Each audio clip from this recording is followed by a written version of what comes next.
Jarir ने सुहैल से, उन्होंने अपने वालिद अबू सालिह से, उन्होंने हजरत अबू हुरैरा रज़ियल्लाहु अन्हु से रिवायत की।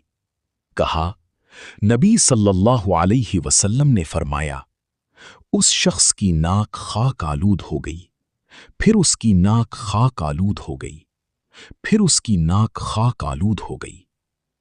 पूछा गया, अल्लाह के रसूल, वो कौन शख्स है? फरमाया, जिसके होते हुए उसके माँ बाप उनमें से किसी एक को या दोनों को बुढ़ापे ने पाया, फिर वो उनकी खिदमत करके जन्नत में दाखिल न हुआ।